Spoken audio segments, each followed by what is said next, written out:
Assalamualaikum warahmatullahi wabarakatuh. Alhamdulillah. Kopi tak sini. Oh, panas lagi ya? Oh, ni kena ada biskut sedap ni. Bismillah. Ada biskut? Okey.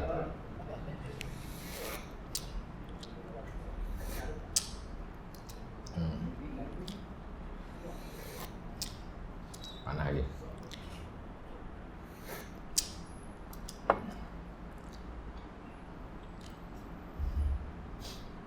Alhamdulillah nahmaduhu wa nasta'inuhu wa nastaghfiruh. Wa na'udzu billahi min syururi anfusina min sayyiati a'malina man yahdihillahu fala mudilla lahu wa may yudlil fala hadiya lahu asyhadu an la ilaha illallah wa la syarika lahu asyhadu anna Muhammadan 'abduhu wa rasuluh. Allahumma shalli wa sallim ala Muhammad wa ala alihi wa sahbihi wa barik wa sallim.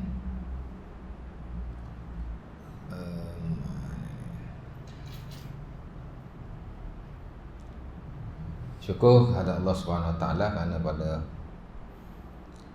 kali ini dapat sama-sama kita berkumpul lah untuk kita sambung kita yang telah kita tinggalkan. Saya ingat last saya tu bulan 12, masa PKPB dulu lah. Betul tak?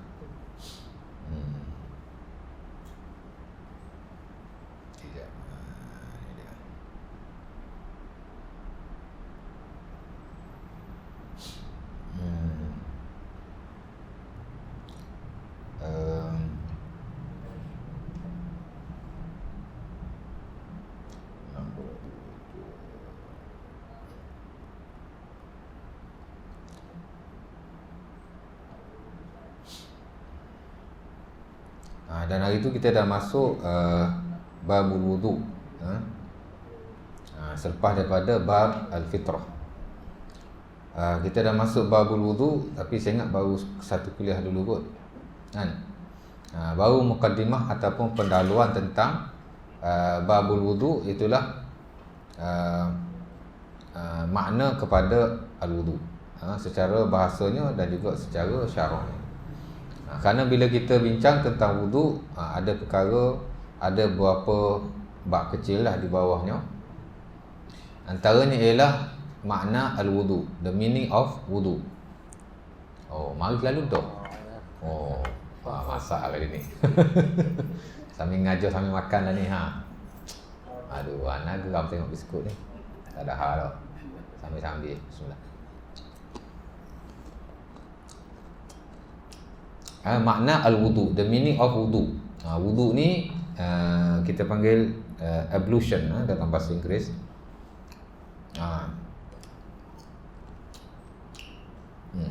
Bunyi kokak-kokak. Boleh makan lagi ya. Habis.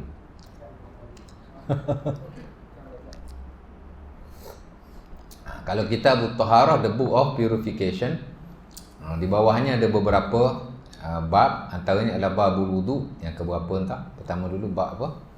Babul miyah, the chapter of water. Kemudian babu al-aniyah, the chapter of utensil.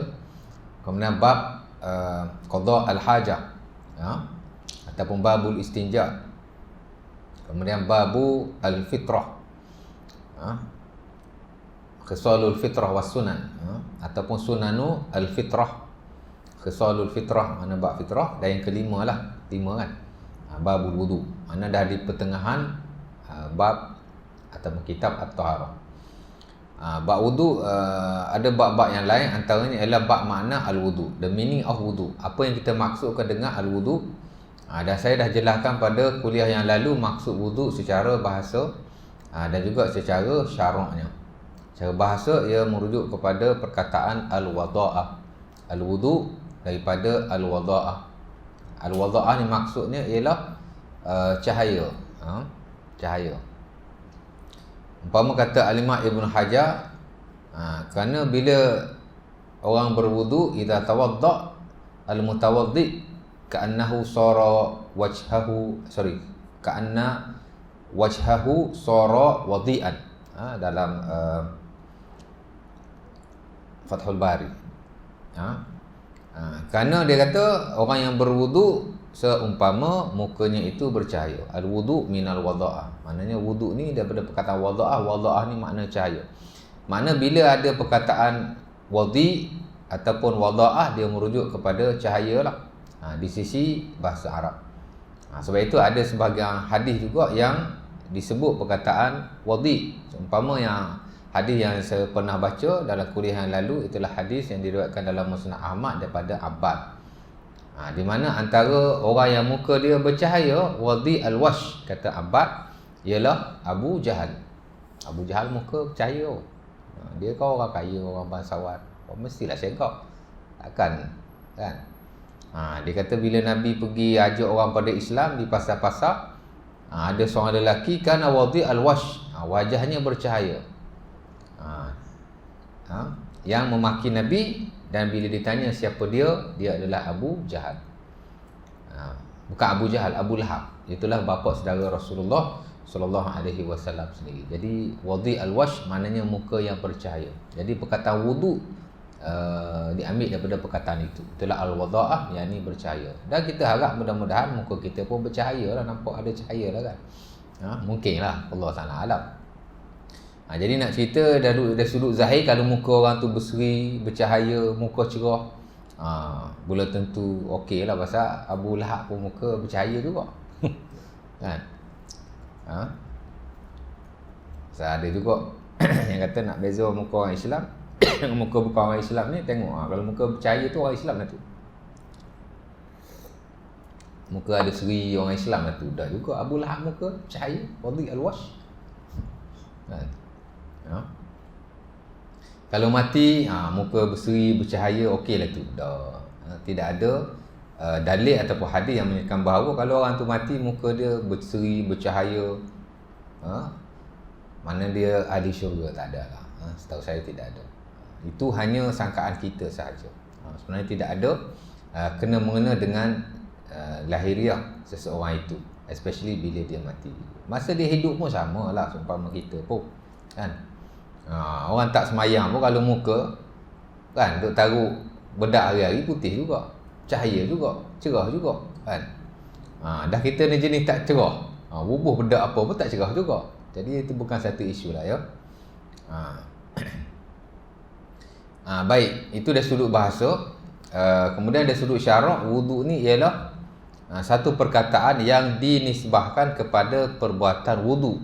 Itulah membasuh perkara-perkara yang wajib dan yang sunnah-sunnah yang ada dalam syarak. Yutlaku ala ghusli al-wash wal yadain wa mashir ra's wa ghusli rijli wa ghairuhu min af'ali al-wudu.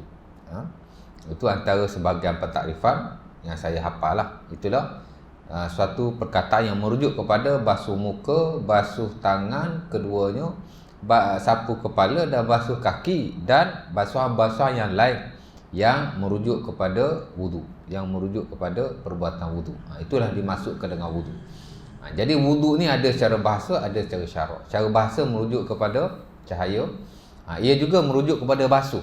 Semata-mata basuh pun disebut sebagai wudu juga.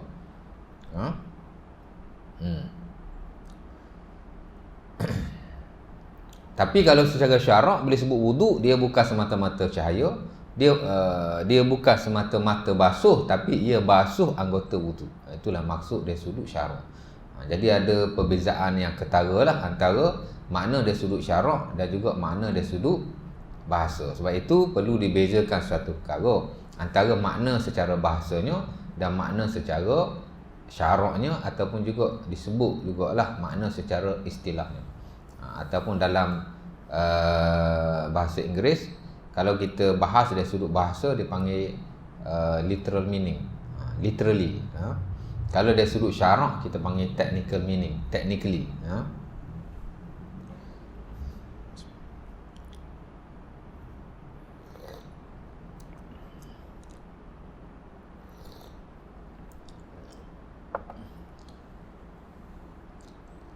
Sebab itu yang standard dalam mazhab Hanafi menyentuh kemaluan, dan juga sebahagian ulama yang lain lah, menyentuh kemaluan tidak membatalkan wudu Kerana hadis yang diriwayatkan antaranya daripada Busrah bintu Safwan, dan juga selainnya ada hadis daripada Abi Hurairah, ada hadis daripada Ummu Habibah.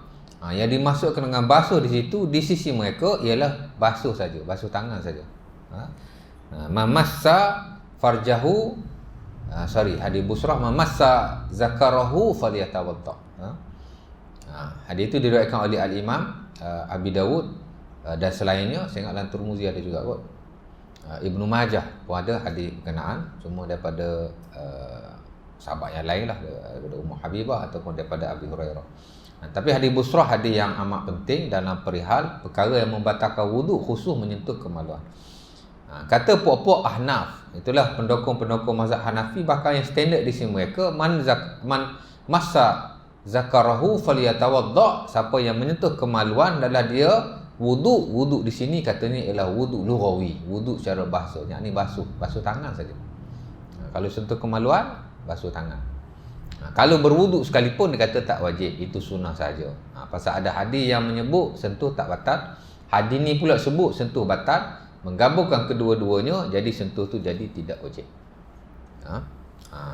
Dan kalau kita lihat ulama kontemporari, umpama Ibnu Utsaimin dalam buku Asy-Syarhul Mumti', bagi saya one of the best book lah dalam fiqh ni, fiqh modern lah kita kata. Fiqh yang ditulis oleh ulama-ulama yang terkini, yang moden. Dia juga melihat pendapat Al-Imam Ibnu Taimiyah dan juga yang disokong dalam mazhab Hanafi itu adalah yang lebih rajih, itulah tidak membatalkan wuduk bila mana menyentuh kemaluan, kerana menggabungkan kedua-dua hadis berkenaan. Sementara kedua-dua hadis itu dari sudut perbahasan riwayatnya memang ada sebahagian kata dua-dua sahih, ada sebahagian kata dua-dua dhaif. Jadi bab sanad dan riwayat pun tak selesai sampai sudah. Jadi kembali kepada yang asal, itulah tidak membatalkan wuduk melainkan dengan dalil yang betul-betul kuat, betul-betul sahih, dan kalau boleh yang disepakati kesahihannya. Yang khilaf-khilaf seumpama itu tidak diambil kira. Bahkan di sisi Ibnu Utsaimin, dua-dua hadis itu dia cenderung menyatakan bahawa ianya tidak sahih. Hak sentuh kemaluan pun tidak sahih, tak payah wuduk. Hak sentuh kena wuduk pun tak, dua-dua tak sahih. Jadi kembali kepada kaedah yang asal. Itulah tidak perlu berwuduk. Nak cerita balik pada yang tadi, wuduk juga dari sudut bahasa makna basuh saja. Tapi bila secara syarak ataupun secara istilah, dia merujuk kepada basuhan anggota-anggota wuduk, muka, tangan dan seumpamanya, baru kita panggil wuduk. Dan itulah yang kita faham di sisi orang Melayu lah. Bila sebut wuduk, kita tak kata basuh saja, tapi kita kata basuh hak merujuk kepada nak semayang, betul tak? Ini cerita orang Arab. Pasal Arab ni sentiasa ada dua sisi kepahaman. Satu kepahaman dari sudut bahasa, satu kepahaman dari sudut syarak. Sebab tu ulama kita tuan-tuan, dia tidak akan membahaskan suatu isu melainkan setelah dihuraikan maknanya, melainkan setelah dibahaskan definisinya. Nak cerita tentang apa-apa, hak nombor satu, definisi dulu. Of course lah, dalam ilmu fiqh, setiap bab yang kita pergi, sebelum nak dibahaskan bab berkenaan secara lebih detail, ulama hak pertama sekali dia akan bab mari tentang makna sesuatu perkara yang dia bawa. Kalau kita bincang bab air, makna air dulu. Kalau kita bincang bab fitrah dulu, makna fitrah dulu. Kalau kita bincang bab mandi, makna mandi dulu. Bincang dulu makna. Satu sudut syarak, satu dari sudut bahasa. Sama juga dari sudut wuduk ni. Dan dia bukanlah satu isu yang besar. Sebab apa yang kita lihat, ulama dari sudut pentakrifan pun masing-masing mempunyai pentakrifan masing-masing dalam setiap bab. Kalau kita ulama ni dia takrif macam ni, tapi ulama ni dia takrif macam ni, tapi maksud dia sama saja. Cuma ibarat saja yang berbeza yang mereka gunakan. Iyalah kan, pasal takrif. Dan takrif ni bukanlah benda yang orang kata apa, dibahaskan secara panjang lebar dalam buku fiqh. Dia dalam ilmu bahasa, ilmu lughawiyah, linguistik, baru dia bahaskan secara panjang lebar. Tapi dalam ilmu fiqh ni ulama hanya menukil sahaja pentakrifan. Sama ada pentakrifan tu datang daripada dia sendiri, especially kalau dia tu mujtahid, biasanya dia ada definisi dia sendiri. Tapi kalau ulama macam yang tidak mujtahid, kan, dia hanya menukilkan definisi ulama-ulama yang lain. Baik, itu dari sudut takrif lah. Jadi kita dah tahu makna wuduk secara bahasa, basuh ataupun cahaya, dan makna wuduk dari sudut syarak, itulah membasuh anggota-anggota wuduk, ya. Kemudian perkara yang dibahaskan juga ialah fadail al-wudu. Ini juga sama dalam mana-mana bab dalam ilmu fiqh dan sebagai ilmu yang lain juga. Fadilat ni merupakan perkara yang asas, yang dinukilkan, yang disebutkan, hatta yang dibahaskan oleh mereka tak kala mereka membawa sesuatu isu. Dalam bab wudu ada fadail al-wudu, kelebihan wudu. Pasal Islam tak boleh lari daripada fadilat. Dan kita boleh kata sebahagian besar daripada suatu perkara yang dibawa dalam agama menerusi wahyu ada fadilat-fadilat. Dan mestilah kita bila bercakap tentang fadilat merujuk kepada hadis-hadis atau nas yang sahih. Tapi kalau tidak ada nas yang sahih, as long as mencukupi syarat-syaratnya, maka bolehlah kita guna pakai untuk kita jadikan ia sebagai satu galakan yang kita panggil, ia termasuk dalam bab targhib dan tarhib dengan beberapa syarat tertentulah. Hadis itu tidak terlalu dhaif. Tidak terlalu dhaif tu maksudnya dia tidaklah hadis yang munkar, hadis yang matruk, hadis yang wahi, hadis yang syadz, dan sama sekali hadis yang palsu. Itu hadis-hadis yang terlalu dhaif. Tapi nak faham istilah tu kena belajar ilmu hadis lah pula. Saya kalau rehat tu tak baca wala-wala ni. Itu dalam ilmu hadis. Hadis-hadis yang terlalu dhaif. Sebab itu prasyarat yang dibuat oleh para ulama jika kita nak baca suatu hadis. Dan jika kita baca suatu hadis tanpa kita melihat kepada adakah dia sahih ataupun tidak, dan jika dia dhaif, setara mana status kedhaifannya, baca saja. Umpama kata Imam Zahabi dalam Syiar A'lamin Nubala, dia menanggung dosa yang besar walaupun dia ulama yang besar. Tapi kalau ulama-ulama dulu, disebabkan dia ada ilmu hadis dan disiplin yang tinggi, walaupun dia bawa mari hadis yang dhaif, walaupun terlalu dhaif, dia akan bawa mari sanad. Sebab itu kita jangan keliru. Ada ulama-ulama hadis yang memuatkan hadis-hadis yang terlalu dhaif dalam bukunya, hatta hadis yang palsu bahkan. Ada dalam buku-buku sunan bahkan. Dan Al-Imam Ibn Hajar bila dia kritik benda ni dalam Fathul Bari, dia kata dia kritik At-Tabrani kerana dalam Sunan At-Tabrani ada juga hadis-hadis, banyak hadis yang terlalu dhaif dan ada juga hadis yang palsu, dan dia kata bukan Tabrani seorang yang buat macam tu. La yahtassu bihi At-Tabrani, bukan Imam Tabrani seorang. Ulama-ulama dulu yang meriwayatkan hadis akan memasukkan hadis-hadis yang tidak sahih seumpama ini. Tapi dia kata depa memasukkan dengan sanad. Apa tujuannya? Supaya hadis-hadis seumpama ini tidak terkubur begitu sahaja. Mudah-mudahan ada hadis-hadis yang lain yang akan menyokongnya. Lalu hadis-hadis yang dhaif, yang lemah atau terlalu lemah seumpama itu, bolehlah naik darjatnya dalam satu-satu masa. Jadi dia tak buang begitu saja. Hadis yang terlalu lemah umpamanya, kan? Pasal apa dia masukkan? Dan saya kira ramai jugalah ulama-ulama yang lain, hatta bukan ulama yang karang buku-buku hadis bahkan. Al-Imam Ibn Hayyan Al-Andalusi bila dia karang akhlaqun Nabi, good characteristic of the Prophet, dia karang akhlak-akhlak Rasulullah. Boleh kata majoriti hadis yang ada dalam tu semua hadis yang dhaif dan terlalu dhaif, bahkan ada yang palsu bahkan. Tapi dia bawa mari dengan sanad. Jadi kata Al-Imam Ibn Hajar, dia dah lepas tanggungjawab dia tu. Bukankah hadis-hadis yang seumpama itu, kalau kita tak nyatakan keadaannya, berdosa lah. Tapi kalau kita nyatakan keadaannya, sekurang-kurang bak mari sanad, supaya orang yang berada di hadapan boleh semak balik sanad-sanad seumpama itu. Boleh jadi pada ulama tu dihukum palsu, maka bila dia masukkan dalam bukunya, boleh jadi mari ulama lain kaji tidak palsu. Sementara kalau dibiarkan hadis-hadis palsu tersebar tanpa dinukilkan sanadnya, berbahaya juga. Jadi dia bawa mari sanad. Sama juga hadis-hadis yang terlalu dhaif. Dia bawa mari hadis, ada sanad. Dia bawa mari hadis, ada sanad. Ini perbuatan para ulama terdahulu yang kata Al-Imam Ibn Hajar, mereka dah lepas. Pasal dia bawa mari sanad.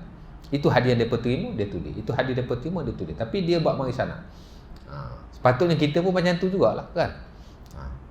Supaya hadis-hadis ni dapat dikenal pasti oleh orang-orang yang akan datang. Jadi tidak ada masalah sama sekali. Masalah ni buat hadis tak ada sana. Kan? Baik. Jadi nak cerita tidak terlalu dhaif dan tidak palsu. Hadis-hadis yang seumpama itulah. Hadis munkar, hadis syaz. Kemudian hadis yang apa lagi? Ana pun lupa juga.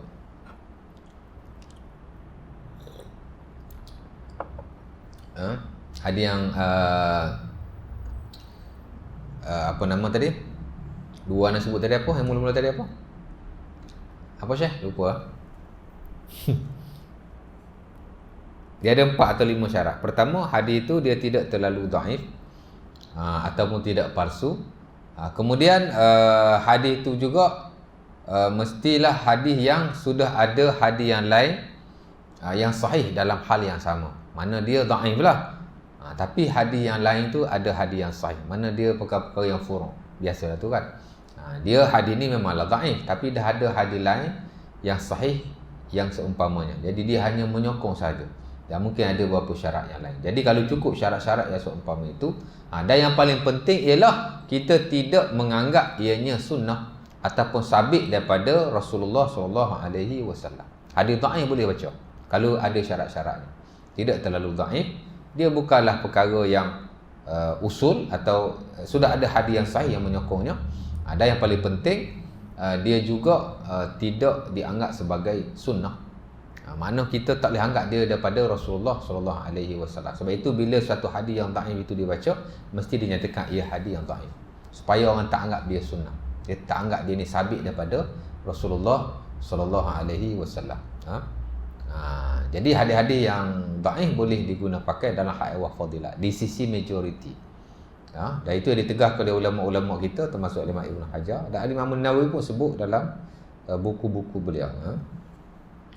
Cuma dalam Al-Azkar dia sebut ringkas saja. Di mana dia kata hadis yang dhaif boleh digunakan pakai dalam targhib dan tarhib, dan juga dalam fadailil a'mal, katanya malam yakun maudu'an, selagi mana dia tidak palsu. Dan ada juga yang duk baca kata-kata Imam Nawawi ini sedangkan dia tidak tepatlah. Bukan palsu saja, tak palsu pun, kalau dia tak cukup syarat-syaratnya, maka dia juga tidak boleh dia baca. Imam Nawawi kata hadis dhaif boleh digunakan pakai selagi mana dia tidak palsu, dia tidak tepat. Sebenarnya dia boleh digunakan pakai, tapi ada syarat-syaratnya, bukan palsu saja. Tapi adalah kita dapati duk baca kata-kata An-Nawawi dalam Al-Azkar. Sebenarnya tak tepat. Kerana dalam Syarah Sahih Muslim, Imam Nawawi menyatakan sebaliknya. Dia menyatakan bahawa hadis dhaif ini tidak hanya palsu, tapi jika terlalu dhaif dan seumpamanya, dan dipanjang lebarkan oleh ulama selepas itu, termasuk Imam Ibn Hajar dan juga anak murid dia Al-Qarafi dalam buku usul fiqh beliau. Jadi bukan kata palsu saja. Kalau terlalu dhaif pun tak boleh guna juga. Kalau hadis itu tak cukup syarat-syaratnya pun tak boleh juga, ya. Yang paling penting kita tak boleh dia anggap sunnah Rasulullah SAW. Di sisi sebahagian besar ulama lah. Walaupun segelintir kata hadis dhaif pun tak boleh guna juga. Antaranya ialah Al-Imam Al-Bukhari, katanya lah, Allah Ta'ala alam. Walaupun kita dapati dalam hadis-hadis yang ditulis oleh Al-Imam Al-Bukhari, sama ada selain daripada Bukhari Muslim lah, dalam Al-Adabul Mufrad ada juga hadis yang dhaif katanya. Dalam Tarikh Baghdad, Al-Imam Al-Bukhari juga ada hadis yang dhaif. Cuma dalam Sahih Bukhari Muslim saja hadis-hadis yang sahih saja. Tapi walau bagaimanapun, ada sebagian ulama yang kata Bukhari tak mengambil hadis-hadis yang dhaif, walaupun dalam hak ehwal fadilah. Antaranya juga ialah Al-Imam Ibn Arabi Al-Makki, itulah pengarang tafsir Ahkamul Quran. Juga menyatakan dalam buku tafsirnya itu, yang diringkaskan juga tafsir berkenaan dalam Ahkamul Quran Surah. Dan dinyatakan bahawa hadis-hadis yang dhaif tidak boleh diguna pakai dalam segala hal. Kalau ikut majoriti ulama, hadis dhaif ini boleh guna dalam fadilat saja, dalam targhib tarhib saja. Tapi dalam hak ehwal yang bersabit dengan hukum halal, hukum haram, dalam hak ehwal pernikahan, dalam hak ehwal macam-macam, tak boleh diguna pakai. Tapi kalau hak tadi boleh. Tapi sebagai ulama kata tak boleh, termasuk Imam Ibn Arabi, dia kata kalau hadis itu dhaif, tak boleh diguna pakai dalam segala hal. Kenapa katanya? Kerana al-kullu syar'un. Hal haram ke, fadilah ke, tarhib ke, dia kata semua adalah syarak. Dan syarak mesti hanya berpegang kepada nas yang berwibawa, yakni nas yang sahih. Paling common pun hasan li ghairihi. Hasan li ghairihi ialah hadis-hadis yang dhaif yang bila berimpun dengan sanak-sanak yang tertentu dan disokong oleh hadis-hadis sahih yang lain, dia naik statusnya kepada hasan, tapi hasan li ghairihi.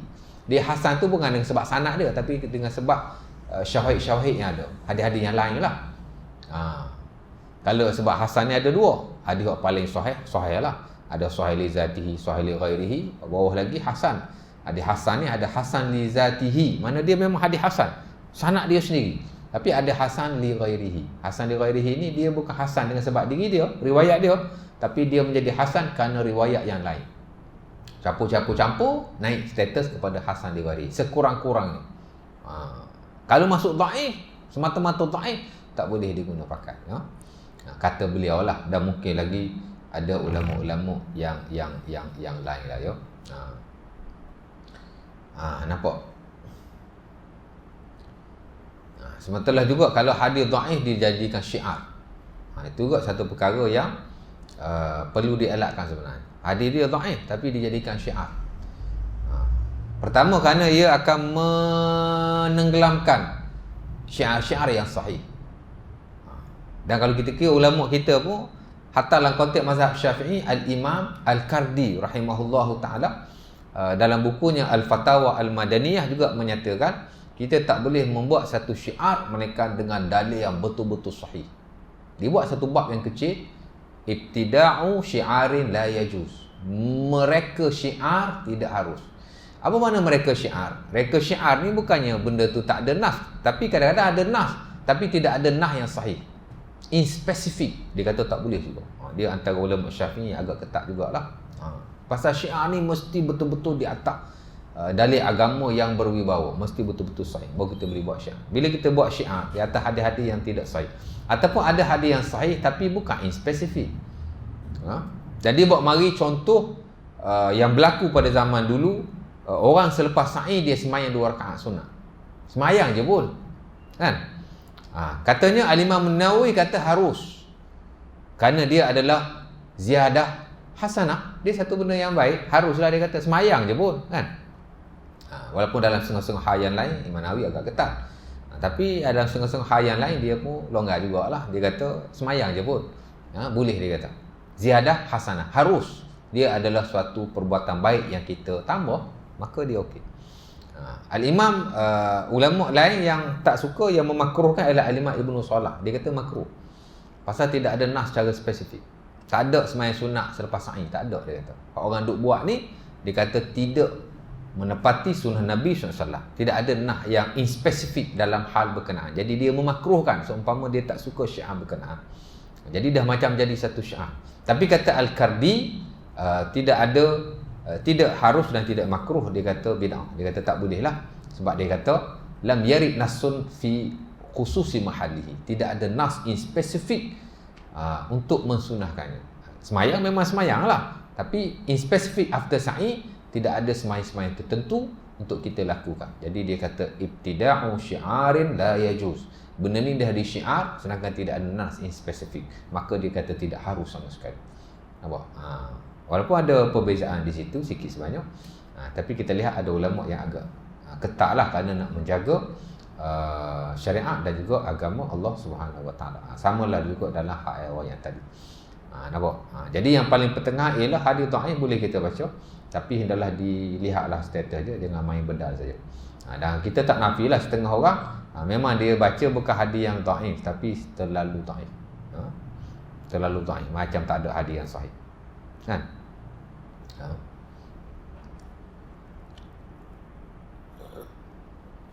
Dalam fiqh ni tuan-tuan, kita cuba sebaik mungkin untuk membawa hanya hadis-hadis yang sahih. Dan itu jalan yang dibawa oleh ulama-ulama kita yang terdahulu, especially kibar al-ulama, ulama-ulama yang besar lah. Dan dalam hafadhilat wudu ni terlalu banyak hadis-hadis yang sahih. yang boleh kita rujuk. Saya ingat ada berbelah-belah hadis-hadis yang sahih, yang termuat dalam Sahih Bukhari, yang termuat dalam Sahih Muslim dan juga kitab-kitab sunnah yang lain. Antara yang masyhur ialah apa yang diriwayatkan dalam Sahih Muslim daripada Abu Malik Al-Ash'ari, di mana Rasulullah sallallahu alaihi wasallam menyatakan at-tuhuru syatrul iman. Kata Nabi, bersuci adalah separuh daripada iman. Kan? Biasa orang nak baca an-nadhafatu minal iman, bersih sebahagian daripada iman. Itu hadis yang tidak sahih. Tapi ada termuat jugalah dalam buku-buku sebahagian. Ganti kan dengan at-tuhur syatrul iman. Bersuci itu ada separuh daripada iman. Bersuci ni dia lebihlah daripada bersih semata-mata, tapi kebersihan dalaman dan juga luaran. At-tuhuru syatrul iman. Mana bila kita jaga kesucian kita, maka ia merujuk kepada sebahagian daripada iman. Sebab itu kita kena sentiasa dalam keadaan bersih. Antara lain juga adalah hadis yang diriwayatkan dalam Sahih Bukhari dan juga Muslim daripada Umru bin Abasah. Juga antara hadis yang famous yang dinukilkan dalam bab wudu dalam buku-buku ahkam, dalam buku-buku fiqh dan juga dalam buku-buku hadis. Di mana Umru bin Abasah pada peringkat awal dia tidak Muslim. Dia duduk jauh daripada Madinah. Kemudian dia dengar datang seorang Nabi ataupun daripada Mekah. Dia jumpa Nabi, saya tak ingat di Mekah ke di Madinah.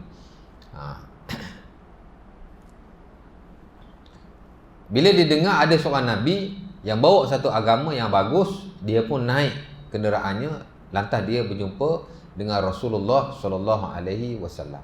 Dia hadis yang masyhur dan hadis yang panjang juga, di mana Nabi menyatakan tentang kelebihan wuduk kepadanya. Dia kata, kuntu fil jahiliyah azun nas ala dalalatin ya'budun al-awthan fasami'tu bi rajulin yukhbiru akhbaran. Dia kata, aku zaman jahiliyah, aku lihat manusia ni dalam kesesatan. Kenapa? Kerana mereka menyembah berhala. Pasal dia pun boleh fikir, walaupun dia tak kenal lagi Islam pada waktu itu, tapi dia pun boleh fikir, duk sembah berhala. Pasal apa? Batu-bata kan? Bukan boleh bagi manfaat, bukan boleh bagi mudarat pun.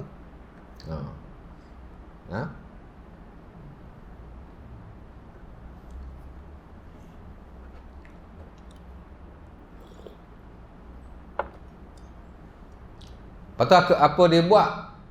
Faraqibtu dabbati fa ataitu Rasulullah sallallahu alaihi wasallam. Aku pun naik kenderaanku dan aku berjumpa dengan Rasulullah. Apa yang dia tanya?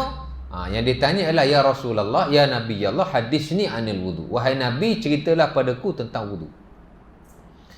Jadi Nabi mula-mula Nabi ajar ke dia bukan ambil wudu, tapi Nabi ajar tentang fadilat wudu. Nampak? Sebab fadilat ni juga satu benda yang besar.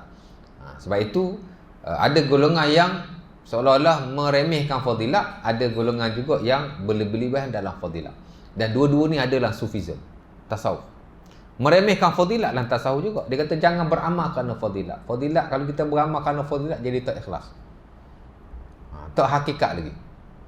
Kita beramal jangan kerana syurga, beramal betul-betul kerana Allah. Dalam tasawuf lah, dalam sufism, seolah-olah meremehkan fadilat. Tapi berlebihan dalam fadilat pun dalam sufism juga. Dia buat mari fadilat merepek-repek, baca ayat sekian dapat fadilat sekian, dapat. Jadi dua-dua tu ada dalam tasawuf ni, dalam sufism lah. Meremehkan fadilat pun ada setengah aliran dia fadilat nafikan. Bila capai tahap hakikat makrifat lah, mengajar buku hikam dan seumpamanya, dia fadilat tak mau dah. Tapi ada sebahagian juga dalam sufism juga, dia berlebihan fadilat juga. Jadi dua-dua mari dalam tu. Kan? Meremehkan fadilat duduk dalam sufism, berlebihan dalam fadilat pun dalam sufism juga. Baca ayat sekian dapat fadilat sekian. Ni zaman Covid ni ada fadilat juga ni. Baca li ila fi Quraisyin 21 kali lepas sembahyang subuh, lepas sembahyang maghrib. InsyaAllah dia kata. Jadi vaksin kot. Kan? Ada seorang tok guru ni lah, Pak Haji mana tak. Kalau bab reka amalan ni bagi ke dia lah. Dia champion lah, kita tengok bab tu dia very champion. Nampak? Ni amalan orang tua dan tok guru dulu. Untung juga dia kata berlaku benda macam ni. Jadi orang tua dan tok guru dulu dah keluarkan amalan-amalan yang dulu mereka tak ajar, tapi bila ada penyakit mereka ajar. Sejak bila orang tua boleh buat amalan ni? Siapa bagi lesen kat tu guru boleh buat amalan ni, baca la ilaha fi Quraisy 21 kali ni? Kan? Merepek betul lah. Patut orang yang macam ni yang tak dibenarkan mengajar.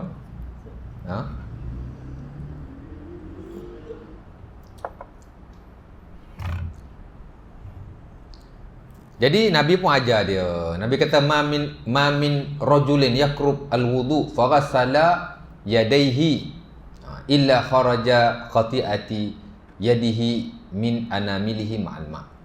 Nabi kata tidaklah seorang itu mendekati wudunya lantas dia membasuh tangannya, melainkan keluarlah dosa-dosa daripada tangannya menerusi jari-jarinya bersama air. Dan dalam riwayat Abi Hurairah juga dalam Sahih Bukhari ataupun Muslim, Nabi kata ma'a akhir kutril ma'. Selagi mana air itu menitiskan, selagi itulah pahala kita gugur sehingga titisan yang terakhir.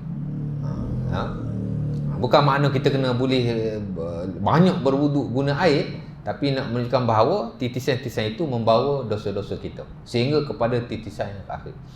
Kemudian Nabi kata lagi fa idza tamatmada wastashaqa wastansara kharaja khati'ati wajhihi min fami anfihi wa khayashimihi.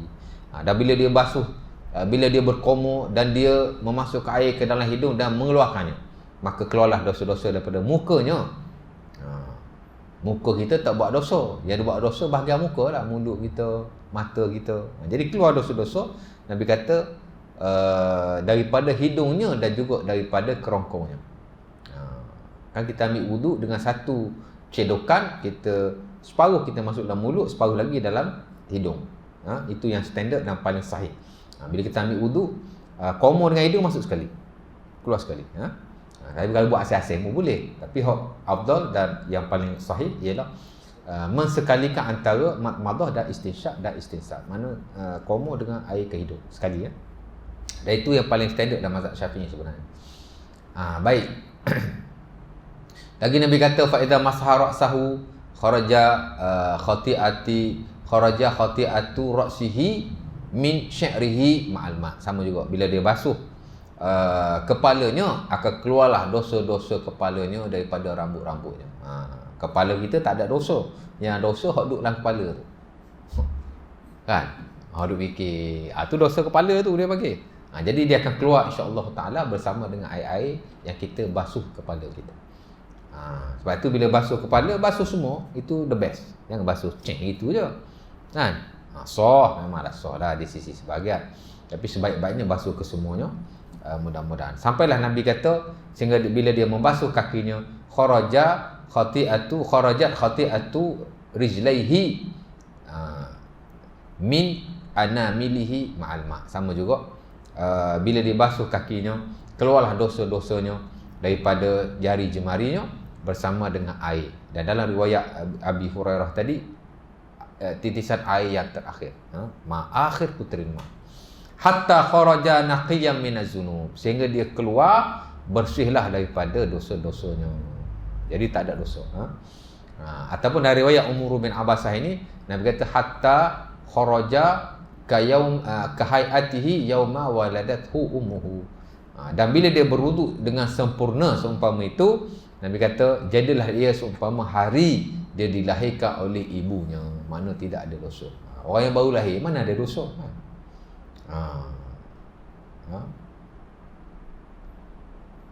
Kita budak meninggal pun Al-Fatihah. Budak meninggal pun Al-Fatihah. Budak tak ada dosa. Sebab tu budak kalau dia mati tak payah semayang. Kan? Boleh tapi tidak diwajibkan. Pasal budak-budak dia tak ada dosa. Tujuan semayang jenazah ni untuk keampunan. Bukan saja-saja nak semayang. Sebab itu budak yang belum balik tidak diwajibkan untuk solat jenazah ke atasnya. Ataupun sebahagian ulama kata jika dia tidak memayyiz. Kalau lepas memayyiz walaupun tidak balik, semayang jugalah. Tapi kalau kecil-kecil betul tak payah semayang. Cukup untuk dikapalkan, dimandikan, dikebumikan seumpama biasa. Tapi tak wajib semayang. Tak wajib lah nak buat semayang, tak salah. Sebab Nabi pun ada sebahagian budak dia semayang. Dan ini diriwayatkan dan Sunan Abi Daud daripada Aisyah. Nabi semayang ke atas budak Ansar yang meninggal. Tapi Nabi anak dia sendiri mati, dia tak semayang. Ibrahim mati masa dia umur 16 atau 17 bulan. Dan ini diriwayatkan dalam Sahih Bukhari Kata Aisyah, lam yusalli alaihi Rasulullah sallallahu alaihi wasallam. Nabi tak sembahyang ke atas. Pasal Nabi ni tak ada beza-beza anak dia ke anak orang ke, hukum syarak atau tak hukum syarak. Kan? Anak orang dia sembahyang, anak dia tak sembahyang. Sama-sama budak. Kerana Nabi nak memberi perbezaan hukum bahawa kedua-duanya adalah harus. Budak-budak tak perlu sembahyang. Ataupun tak wajib sembahyang, tapi nak sembahyang tidak mengapa. Sebab hukum ni tak ada beza siapa-siapa pun. Nampak? Sebab itu pernah berlaku tuan-tuan. Dan ni juga ada diriwayatkan oleh Sahih Bukhari bila kita belajar tentang muamalah lah. Di mana Abu Bakar As-Siddiq bila Nabi meninggal, Fatimah datang jumpa dia. Sebab Fatimah dengar Nabi ada meninggalkan sedikit harta. Kan Nabi ada tinggal. Kan ada hadis Nabi tinggalkan beberapa harta lah. Matarkan Nabi. Hadis siapa tu? Hadis siapa nama sahabat tu? Matarkan Nabi illa baglatahul bayda wa silahahu wa ardahu tarakaha sadaqah. Nabi ada tinggal beberapa, antaranya Nabi ada tinggal silah, pedang, Nabi ada tinggal keldai, dan Nabi ada tinggal tanah tapi sudah disedekahkan. Bila Fatimah dengar Nabi ada tinggal harta ni, dan mungkin juga ada riwayat yang lain, dia pun jumpa Abu Bakar. Kata Aisyah, dia minta sebahagian daripada Aisyah. Abu Bakar tak bagi langsung. Anak Nabi tak anak Nabi, dia tak bagi. Kerana dia kata Nabi telah berkata kepadanya, ma taraktu fahuwa sadaqah. Apa yang aku tinggalkan ia adalah sedekah. Jadi Nabi memang tak tinggal harta. Kalau dia tinggal pun dia akan jadi sedekah automatik.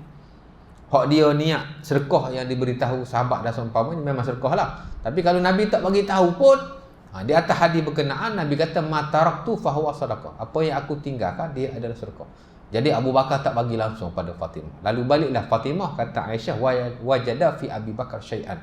Dia ambil hati dengan Abu Bakar hatta tufiya, sampai dia mati. Dia ambil hati dengan Abu Bakar sebab Abu Bakar tak bagi kepada sampai dia meninggal. Betapa kita lihat tegahlah Abu Bakar As-Siddiq kerana anak Nabi tak anak Nabi. Pasal Nabi kata sedekah, aku tak bagi. Dia tak bagi sudah. Kalau kita bagilah sikit, apa salahnya, ya tak? Bagi sikit, ala-ala dia dah minta kan. Dia pun anak Nabi. Anak Nabi tak anak Nabi. Tak ada untukmu. Dia tak bagi. Kita hari ni kalau zuriat Nabi buat benda pun okey belaka. Kau sidah kat kubur gerubung pun okey zuriat Nabi. Siapa cakap zuriat Nabi macam tu? Zuriat Nabi tak zuriat Nabi. Anak Nabi pun kan. Kita tak ikutlah kalau tak betul. Ni zuriat Nabi apalah. Sama macam orang lain juga. Bismillah, makan dulu. Syak dah kan? Belum lagi. Lagi banyak lagi. Jadi cuma kita nak ni ingat dalam bab fadilah ni, bila Nabi SAW menyebut terhapunya dosa, di sisi majoriti yang terhapus ialah dosa-dosa yang kecil, bukan dosa-dosa yang besar. Dosa-dosa yang besar mesti terhapus dengan taubat nasuha. Allah, gigit belah kanan. Kanan gigi sakit. Biasa gigit belah kiri. Dosa-dosa yang kecil. Sigharuz zunub, kata Imam Nawawi dalam syarah Sahih Muslim, bila dia mensyarahkan hadis-hadis tentang fadilah. Yang terhapus ialah dosa-dosa yang kecil. Kenapa? Kerana dosa-dosa yang besar mesti terhapus dengan taubat nasuha. Ini dalam bab yang lain. Dan kita boleh belajar antaranya dalam Riyadhus Shalihin. Bila masuk bab yang kedua, babut taubah, bab taubat. Bab pertama babul ikhlas, bab kedua babut taubah. The chapter of repetition. Jadi ada hadis di situ dan ada komentar An-Nawawi dan dihuraikan oleh ulama-ulama kita yang lain termasuk umpama Al-Imam Ibn Hajar. Jadi dia sebutlah perbahasannya di situ. Al-Imam Ibn Hajar juga sebut dalam Fathul Bari yang dinyatakan oleh ulama tentang terhapusnya dosa dalam hak-hak amalan ini, walaupun wudu, walaupun semayang, walaupun puasa, walaupun haji, ialah dosa-dosa yang kecil. Di sisi majoriti ialah. Nampak? Adapun dosa-dosa yang besar tidak terhapus melainkan dengan taubat nasuha kepada Allah Subhanahu Wa Taala. Dan sebagai ulama dia agak ketatlah dalam memperincikan dosa-dosa besar berkenaan. Sebagai ulama kata dosa besar ni mesti bertaubat every single dosa, every single sin. Kalau 10 kali dia berzina, 10 kali kena taubat nasuha. Kalau 50 kali dia minum arak, 50 kali dia kena taubat nasuha. Dia tak boleh sekali taubat. This is sebagian. Dan itu yang kita lihat kecenderungan Al-Imam An-Nawawi rahimahullah ta'ala. Seolah-olah macam tu. Sebab dia sebut dalam dalam Riyadhus Shalihin, at-taubatu wajibatun min kulli zambin. Taubat ni wajib ke atas setiap dosa. Mana every single sin. Seolah dia cenderung kepada itu. Dan tak dinafikan, sebagai ulama memang kata macam tu. Sebab dosa besar dia berat kan. Tapi kita tak nafi, sebagai ulama, umpama Al-Imam Al-Qurtubi rahimahullahu ta'ala, bila dia huraikan ayat Quran tentang taubat, innallaha la yaghfiru an yushraka bihi wa yaghfiru dzunuba jami'an. Allah Ta'ala tidak mengampunkan dosa syirik dan mengampunkan dosa selainnya. Mana dosa-dosa selain pada syirik Allah Ta'ala ampunkan, cuma dosa besar mesti taubat nasuha. Dia kata cukup dengan taubat saja. Jadi tak perlu taubat yang spesifik seumpama itu. Jadi huraikanlah sebab-sebabnya. Dan kita cenderung kepada pendapat berkenaan. Sebab taubat ni dia lebih memudahkan. Dia kata kalau kita nak taubat setiap dosa kita lakukan, manusia takkan ingat dosa yang dia buat. Kan? Cukup dengan taubat in general saja. Mana dia betul-betul bertaubat dengan satu taubat ke atas keseluruhan dosa-dosanya. Dia kata sudah memadai. Dan itu yang lebih dekatlah kepada Quran dan juga sunnah Nabi SAW, dan lebih memudahkan manusia. Kerana mendetil-detilkan seumpama itu, katanya taklif ma la yutaq. Tak mungkin manusia macam tak logik lah dia kata, ya, di luar kemampuan manusia. Banyak lagi hadis yang lain tuan-tuan. Kelebihan wuduk secara umum macam tadi. Wuduk ni cahaya separuh daripada iman. Wuduk juga alamat kepada keimanan. Umpamanya sunnah Abi Dawud daripada Sauban, kata Nabi la yuhafiz ala wudu illa mu'min. Siapa yang menjaga wuduk, dia adalah seorang yang beriman. Kemudian ada juga kelebihan wuduk in spesifik, secara khusus. Umpama bila kita nak mendatangi solat, digalakkan berwuduk terlebih dahulu di atas beberapa ataupun banyak hadis yang diriwayatkan. Siapa yang berwuduk terlebih dahulu, dia tidak melangkah satu langkah, melainkan diangkat satu dosa, diampun satu dosa, diberi satu pahala dan diangkat satu darjat di sisi Allah Subhanahu Wa Taala. Yang diriwayatkan oleh Bukhari Muslim daripada Abi Hurairah. Lam yakhdu khutwatan illa kafarallahu bihi khatayahu, rafa'a bihi anhu darajat wa hatta bihi anhu kataballahu biha lahu hasanah wa maha Allahu biha anhu sayyi'ah wa rafa'a lahu biha wa rafa'a lahu biha darajah. Mana bila kita melangkah nak pergi tempat semayang, ke masjid atau seumpamanya, Allah Ta'ala ampun dosa, angkat darjat dan juga diberi satu pahala. Bila kita berwuduk dululah. Kemudian bila kita berwuduk dulu pun sama, bila kita sampai di masjid, orang telah habis semayang, Allah Ta'ala beri pahala yang penuh seumpama kita semayang berjemaah. Juga di atas hadis yang sahih dalam Sahih Muslim daripada Uqbah bin Amir, man tawadda fi baiti fa ahsana wudu thumma kharaja fawajadna ka sallau. Nabi kata bila dia berwuduk kemudian dia pergi mendatangi semayang, kemudian orang telah semayang, Nabi kata telah tertulis kepadanya pahala seumpama dia telah solat bersama dengan mereka itu. Itu hadis Abi Hurairah tak silap saya, ataupun hadis Uqbah bin Amir yang diriwayatkan oleh Sahih Muslim. Dan ada banyak lagi hadis-hadis yang lain yang menyebut tentang digalakkan berwuduk bila nak pergi semayang. Itu fadilat wuduk in spesifik bila nak pergi semayang. Fadilat wuduk ketika nak tidur pun ada juga. Di mana bila seorang itu berwuduk sebelum tidur, dia mati dalam iman. Itulah hadis yang diriwayatkan oleh Bukhari daripada Al-Bara'. Baik itu antara adab-adab tidur nombor satu sekali ialah berwuduk. Jangan kita tidur melainkan kita tidur dengan berwuduk. Nanti ada ujung sekali ialah tempat-tempat yang digalakkan berwuduk secara khusus. Ada 6-7 tempat lah berdasar pada hadis Nabi SAW. Ada orang diajak adab tidur. Ada 6-7 adab tidur. Satu pun tak ada sunnah Nabi. Pelik kan? Dia ajak adab tidur. Tapi bila kita dengar, satu pun tak ada sunnah Nabi. Ni amalan orang ni amalan orang ni amalan Tok Syekh ni, amalan Tok Guru dia, ni amalan, pelik betul. Satu pun tak ada sunnah saya dengar. Tak ada sebut suruh baca doa, suruh wudu, tak ada sebut suruh baca hadis Al-Bara', tak ada sebut doa Nabi yang diriwayatkan dalam Sahih Bukhari, Sunan Abi Dawud. Jadi hak ada dalam ada wudu tak ada. Ini pelik juga. Pelik. Kesianlah orang awam sekarang. Pasal duk mengajar ni banyak duk merepek-repek. Ha? Aduh. Nampak? Kemudian fadilat yang lain ialah apa lagi fadilat? Bangun tidur pun sama. Bila kita bangun tidur, kita terus berwudu, ada fadilatnya, itulah terlepas daripada belenggu syaitan. Di mana bila kita nak tidur, syaitan diikat 3 ikatan di atas kepala kita. Seumpama diriwayatkan dalam Sahih Bukhari ataupun Muslim daripada Abi Hurairah, dan Imam Nawawi juga masuk ke hadis ini dalam adab wudu. Yaqidu ala ra'si qafiyat, yaqidu syaitan ala qafiyati ra'si ahadukum idh huwa nam salasa uqad. Yadrib kulla makana kulli uqdatin alaika laylun tawil farqud fa in istayqaza fa zakarallah in halla uqdah. Saya selalu baca hadis ni bila saya ajar bab zikir. Selalu baca. Pasal hadis yang penting. Fa in tawadda in halla uqdah, fa in shalla in halla uqdah, fa asbaha nashitan tayyib an-nafs wa illa sara khabisan nafsi kaslan. Nabi kata bila seorang itu tidur, syaitan ikat 3 ikatan di kepalanya. Syaitan membelenggu kepalanya dengan 3 belenggu. Bila dia bangun, dia sebut nama Allah. Terlepas 1 belenggu. Bila dia berwuduk pula, terlepas 1 belenggu. Dan bila dia semayang, terlepas 1 belenggu. Maka dia jadi orang yang baik, dan tubuh badannya akan jadi yang baik.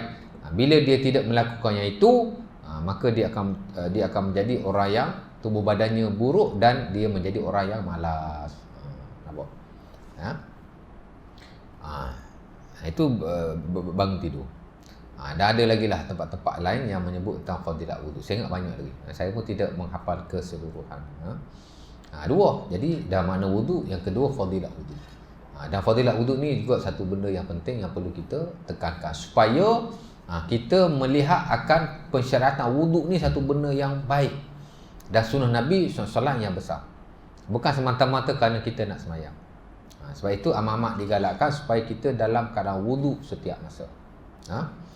Bahkan kalau kita lihat Bilal bin Abi Rabah, ada 2 versi riwayat. Satu versi riwayat yang diriwayatkan dalam Sahih Bukhari dan Muslim, bila Nabi naik Isra' dan Mi'raj untuk berjumpa dengan Allah Subhanahu Wa Taala.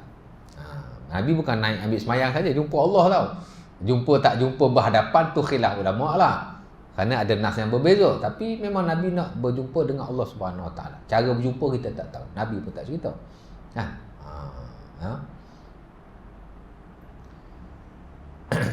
Dan bila Nabi balik, Nabi tanya Bilal, dia dengar tapak kaki Bilal dalam syurga.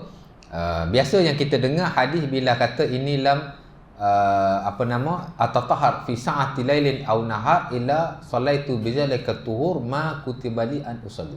Bila kata aku tidak berwuduk melainkan aku sembahyang 2 rakaat, selepas itu apa-apa yang ditulis oleh Allah Taala kepadaku untuk aku solat. Itu biasa hadis yang kita baca. Tapi dalam Sunan Abi Dawud juga dengan sanad yang sahih, dia beri jawapan yang berbeza, di mana katanya inni lam uhdis, aku tidak berhadas hadasan illa tawaddatu indaha. Aku tidak berwuduk melainkan aku tidak berhadas melainkan aku berwuduk terus pada waktu itu. Makna Bilal ni antara sebab dia masuk syurga, hadis tadi dia masuk syurga sebab dia sentiasa menjaga sembahyang sunat wudu. Nampak? Tapi versi riwayat dalam Sunan Abi Dawud, bila masuk syurga dia sebut 2 jawapan lah. Pertama, kerana dia sentiasa berwuduk bila dia berhadas. Asal hadas je wudu. Inilah hadis hadasan illa tawaddatu indaha. Aku tidak berhadas melainkan aku berwuduk pada ketika itu. Mana menjaga wuduk adalah sebab bila bin Abi Rabah masuk dalam syurga. Dan selepas itu dia kata wa inni ma azantu qattun illa salaitu rak'atain. Aku tidak azan melainkan aku sembahyang 2 rakaat. Jadi ada 2 versi lah. Jadi orang yang jaga wuduk dia mudah masuk syurga. Orang yang sembahyang sunat wuduk juga dia mudah masuk syurga dengan menggabungkan kedua-dua riwayat berkenaan. Insya-Allah taala. Dan mungkin ada lagi lah sunat-sunat yang lain. Dan insya-Allah taala after this kita akan masuk tentang faraidul wudu, fardu wudu, kemudian sunanul wudu, sunat-sunat wudu, dan akhir sekali ialah selepas itu syarat sah wudu. Sebagian ulama dia bagi syarat sah wudu dulu, saya kemudiankan. Kemudian ada makruh wudu. Kemudian tempat-tempat yang disunatkan berwudu in spesifik. Secara amnya kita digalakkan berwudu setiap masa, tapi ada setengah-setengah tempat tu memang dia disunahkan secara spesifik, tapi tidak banyak lah ya. InsyaAllah ta'ala. Boleh, ada soalan? Ada nak tanya apa-apa?